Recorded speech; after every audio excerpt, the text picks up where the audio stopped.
Në fakt janë lëshuar sipas burimeve të policisë dhe të prokurisë posaçme SPAK, janë lëshuar në total të paktën 52 masa sigurie apo urdhër arresti mes Shqipërisë dhe Italisë, duke qenë se ky operacion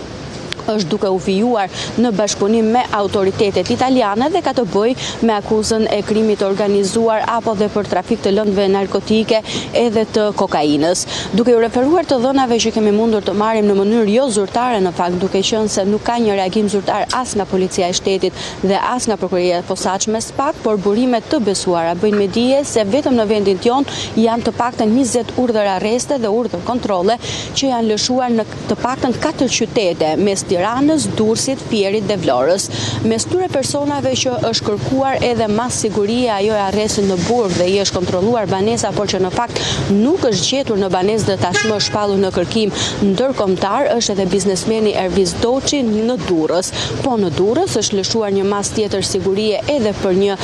avokat, ndërkohë që në Vlorë, sipas burimeve deri në këto momente janë ushtruar disa urdhër kontrolle dhe disa kontrolle në banesa të ndryshme, por që nga këto kontrolle janë arrestuar vetëm 2 persona deri më tani. Sipas të dhënave që kemi mundur të sigurojmë nga grupi i hetimit, bëhet me dije se janë sekuestruar po ashtu disa dhe është kërkuar sekuestrimi i disa pasurive të paluajtshme mes Tiranës dhe Durrësit, por nga ana tjetër mes personave për të cilët ka dhe urdhër arreste ka dhe punonjës dhe ish punonjës policie, po ashtu dhe zyrtar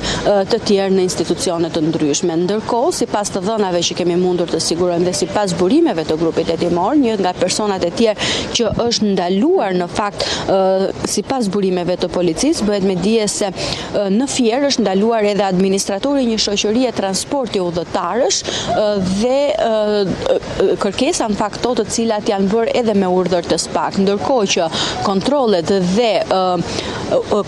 jo vetëm në banesa, por edhe kontrollet për të arrestuar persona tashmë të shpallur në kërkim janë duke vijuar në të 4 qytetet e vendit, pra mes Tiranës, Durrësit, Fierit dhe Vlorës, kontrolle të cilat janë shtrirë që në orët e para të mëngjesit. Dhe Gjensila dhe diçka tjetër në mos gaboj janë sekuestruar dhe një sër pasurish të paluajtshme apo jo në Tiranë dhe në Durrës. Dim se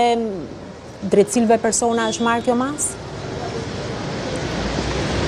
Në fakt nuk ka të dhëna konkrete se për kë bëhet fjalë, në fakt për kë nga personat e skeduar të botës krimit bëhet fjalë për këto pasuri, por të paktën nga informacionet që ka mundur të siguroj deri në këto momente, në mënyrë të detajuar, në fakt bëhet me dije se deri në këto momente bëhet fjalë vetëm për apartamente dhe toka të ruall, ndërkohë që duke qenë se ky operacion vijon të jetë ende në vijim e sipër edhe nga forcat e policisë, por me urdhër të SPAK, sigurisht që në orët në vijim jo vetëm që do të ketë një deklarat për shtyp, mund të themi, nga këto 2 institucione, por nga ana tjetër edhe detaje më të organizuara, mund të themi, apo më të plota për këtë mega operacion, sigurisht që edhe në sajt hetimeve, pra konkretisht akuzat e ngritura ndaj këtyre personave apo edhe se kush do të jenë personat e tjerë që janë të përfshirë në listën e prokurisë posaçme SPAK që janë hetuar gjatë këtyre muajve. Gjensila, ne të falenderojmë për këtë lajm të minutave të fundit, natyrisht do të ndjekim në edicionet e lajmeve ditë të mbarë.